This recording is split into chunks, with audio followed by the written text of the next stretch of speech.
20 septembre 2019. Ce jour-là, au Caire, il flotte un parfum de révolte, voire même, qui sait, de printemps arabe.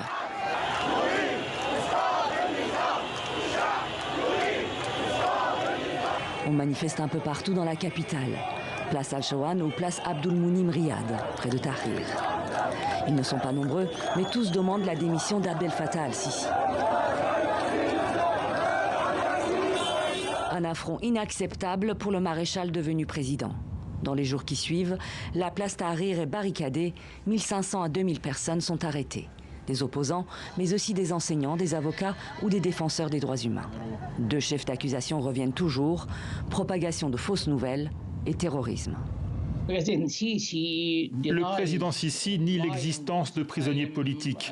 Il assure que tous ceux qui sont dans ces prisons sont juste des criminels ou des terroristes.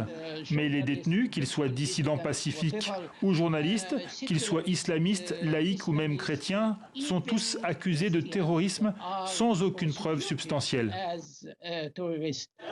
Vu leur nombre, l'État organise des procès collectifs. Des comparutions de masse pour des voix dissidentes devenues des ombres dans le box des accusés.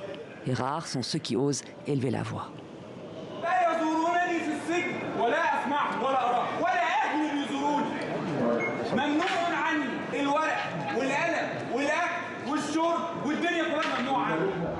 Ceux qui échappent à la peine de mort sont détenus dans des prisons comme celle de la Torah et son quartier de haute sécurité à l'arabe, Scorpion en français.